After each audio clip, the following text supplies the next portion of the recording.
Prosseguindo com o quadro Histórias do Hulk publicadas no Brasil com a era Panini Comics e agora o título Hulk e Demolidor, chegamos aqui em Hulk e Demolidor número 3.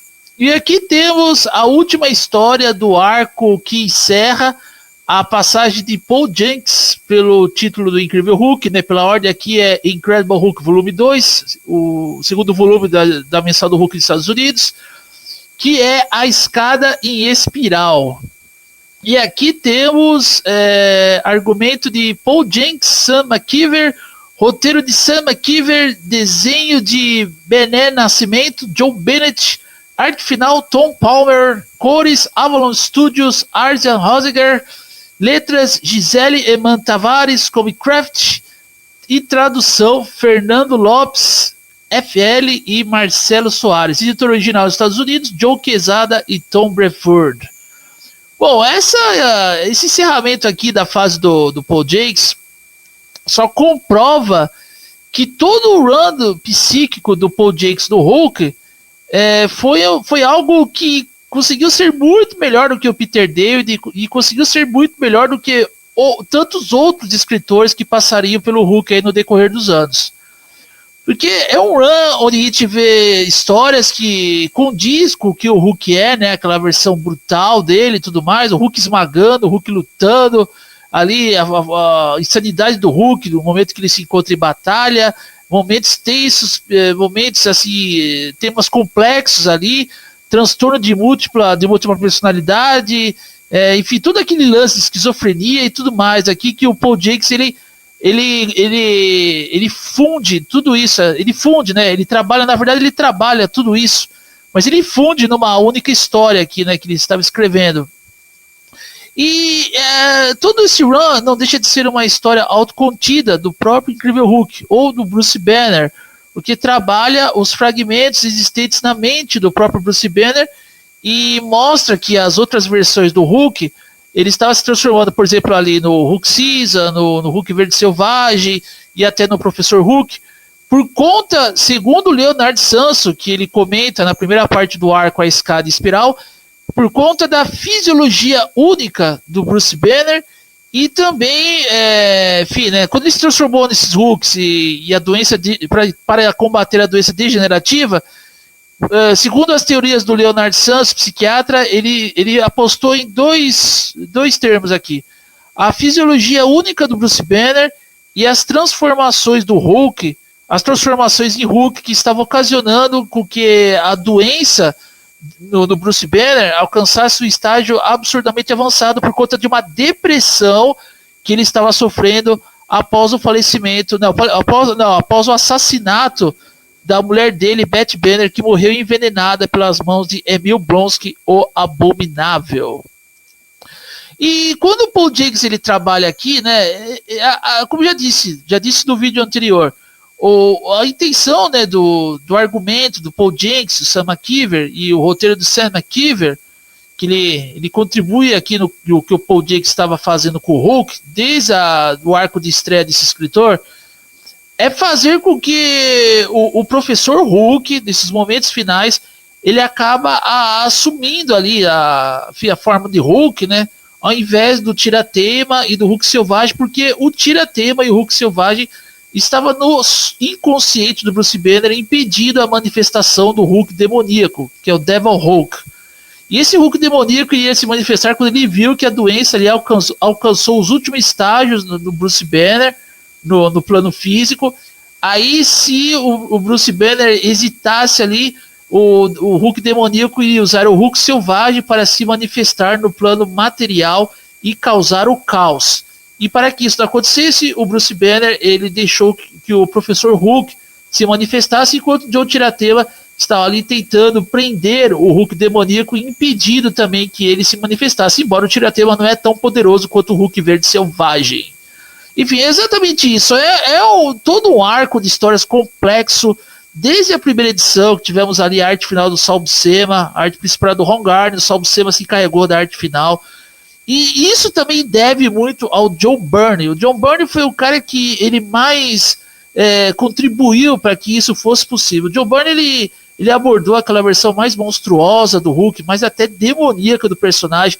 Aí passou pelo Jerry Ordway, tivemos ali o Eric Larson escrevendo uma história do Hulk com um personagem, um Skrull ali, né, que era um impostor, estava na forma do Wolverine. Enfim, aí partimos para o Paul Jenkins. Então, o cara que merece os agradecimentos ali é o John Byrne, pela segunda passagem dele pelo Hulk. O que ele não fez na primeira passagem, ele fez na segunda, embora que na segunda passagem ele teve um curto período de tempo ali na mensal do Hulk. Mas mesmo assim, eu achei que o John Byrne aqui ele fez um bom trabalho. E aí veio o Paul Jenkins, ele enriqueceu essa abordagem do John Byrne. Aqui, e o encerramento aqui do arco é bastante dramático, né? Porque o Hulk, ele tem que ficar ali deitado, né? Chega lá a mulher Hulk, a prima dele, para dar uma força. Está ali a Angela Lipscomb com o Leonard Santos para dar um apoio para o Hulk, na forma do Professor Hulk, né? O próprio Bruce Banner ali, embora seja um amálgama, uma versão distinta do Banner, mas ele permitiu que o Professor Hulk se manifestasse ali, tá? Aí a gente vê que o Reed Richards, ele chamou o Homem-Formiga para entrar dentro do corpo do Hulk, né? Formiga, e entra dentro do corpo do Hulk para fazer uma espécie de, vamos dizer assim, ele vai pegar células, novas células, né?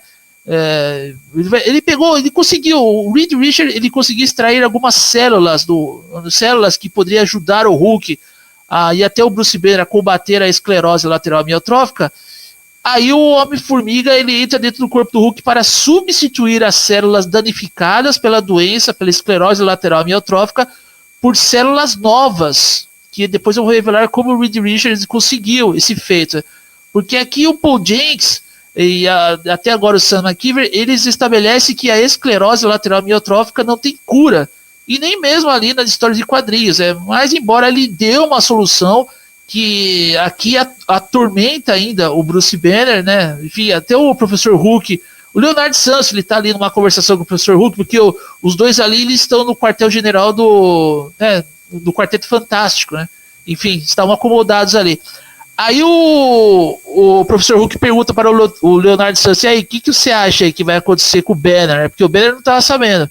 Enfim, aí o do Leonard Santos fala, é o seguinte, pelo que eu estou vendo aqui, na hora que o Bruce souber da onde veio a cura para a doença que ele está sofrendo, ele não vai ficar nada feliz. Mas era a única cura que o Reed Richards ali conseguiu naquele momento, porque o Reed ele falou que mesmo com os avanços tecnológicos, tudo que ele tem ali, né, de tecnologia, dispositivos avançados, né, do Senhor Fantástico, ele não conseguiria curar o Bruce da esclerose lateral amiotrófica. Não curar o Bruce, mas obter uma cura para a esclerose lateral amiotrófica, a doença de Lou Gehrig. Aí temos uma viagem, né, assim, fenomenal, né, dentro do corpo do Hulk. O Homem-Formiga está substituindo células danificadas por novas. Aí a gente vê que tem ali um entreveiro ali dentro, né, da estrutura celular do Hulk. E ali a gente vê que depois a gente vê o Bruce Banner ali dentro, né, dentro do próprio Hulk mesmo, da estrutura corporal do Hulk, o Bruce Banner ali, cada vez que o Homem-Formiga ele vai substituir uma célula danificada por uma nova, ocorre ali um rebuliço ali, né, dentro do Hulk mesmo, né, porque o Homem-Formiga pequenininho, e para ele ali, tudo que acontece ali dentro da estrutura corporal do Hulk, das células do Hulk, é algo imenso, né? Aí ele começa a ver um clarão ali, aí ele vê que, né? Na verdade ele não vê, né? Na verdade aparece ali que o Bruce Banner havia recebido um outro chamado de Samuel Stearns, o líder, chamado do líder, que o líder, ele não alertou o Bruce Banner sobre algumas coisas que estavam ocultas ali, né, dentro das células dele ali, né, dentro desse plano abaixo da Terra, né, enfim, né, plano abaixo da Terra, plano, não vou dizer o plano subterrâneo, mas o plano abaixo da, vida após a morte, alguma coisa assim. Aí ele diz para o Bruce Banner tomar muito cuidado, e quando o Samuel Stearns está tentando alertar o Bruce ali, porque cada vez que o Homem-Formiga mexia na estrutura celular do Hulk ali, causava um estrondo ali, né? A gama ali começava a causar um estrondo dentro do próprio Hulk. Aí o Bruce Banner não escuta muito o líder, aí quando a gente quando é revelado, da onde o Reed Richards ele conseguiu extrair a cura para o Bruce Banner, claro que com a ajuda do Samuel Stern, porque na edição anterior o Samuel Stern havia possibilitado uma espécie de capacete quando ele e o Hulk se encontravam abaixo da terra ali, uma espécie de capacete para o Bruce Banner não ser tão torturado pela esclerose lateral amiotrófica, para amenizar o progresso da doença, né? Mas não curá-lo totalmente. Mas o Samuel Stern, ele meio que, por aquele elo mental que ele teve com o professor Hulk, as gamas se atrai ali, né? Que são ambos seres criados a partir da radiação gama. O Samuel Stern, ele meio que deu, né? Possibilitou a cura para o Bruce Banner, para que o Bruce Banner testemunhasse a evolução transcendental do líder para a vida após a morte, enfim, né, que o Paul Jenkins e o Sam McKeever estabeleceram na edição anterior. Aí, quando a gente descobre, né, da onde veio a cura, o Reed Richards diz, né, que eles extraíram das células do pai do Bruce Banner, que é o Brian Banner. Aí o professor Hulk, ele fica meio que, né, fica pasmo, né, ele não diz uma palavra. Porque até o Homem-Formiga fala, pô, Verdão, que pai bacana, que você tem que paisana, mas mal sabia que o pai do Bruce Banner foi o responsável por causar um tormento na vida do cientista e que o próprio pai do Bruce ceifou a vida da mãe dele, que era a única estrela que brilhava na vida do Bruce Banner, que era a Rebecca Banner, né? Enfim. Aí depois do final, né, a gente vê o Bruce lá na sepultura do pai, porque o Reed Richards, ele desenterrou o corpo do Brian Banner, que havia sido enterrado ali muitos anos atrás ali, na época do Bill Mantlo, né, quando estabeleceu esse conceito em Incredible Hulk 312, Bill Mantlo, Mike Mignola. O Reed Richards desenterrou o corpo do Brian Banner e extraiu as células do Brian, que seriam as células necessárias para curar o Bruce Banner da esclerose lateral amiotrófica. E aí, quando o Bruce sabe disso, ele fica agoniado, ele fala, porra, ele fica lá na sepultura, ele quase se transforma no Hulk, ele fala, seu filho da puta, ele fala assim, né, seu filho da puta, não bastou você tirar a única estrela que brilhava na minha vida, que era minha mãe, e você sempre foi um peso, né, na minha consciência, um peso nas minhas costas, e agora eu descubro que você me curou da doença de Lou Gehrig. Como eu deveria me sentir, seu filho da puta? Ele xinga de filho da puta, son of a bitch, que aqui no Brasil pela Panini não foi traduzido. Aqui pela Panini foi traduzido como desgraçado, tá? Mas na tradução original o Bruce Banner fala, se referindo ao pai dele, filho da puta, né? Enfim, por o pai ter matado a mãe dele, que o pai do Bruce era um pai abusivo. Aí ele fala assim, eu tenho que conviver com a morte, várias pessoas morreram, minha mulher morreu, a minha mãe morreu, você também se foi. E é muito interessante, como eu já havia ressaltado no vídeo, né, nos vídeos anteriores, que o Paul Jenkins, ele em nenhum momento ele enfatiza o fato do Bruce Banner ter tirado a vida do Brian Banner naquele retcon ridículo que o Peter David ele apresentou com desenhos infantiloides do Adam Kubert. Aquilo lá foi, pra mim, aquilo lá foi ofensivo.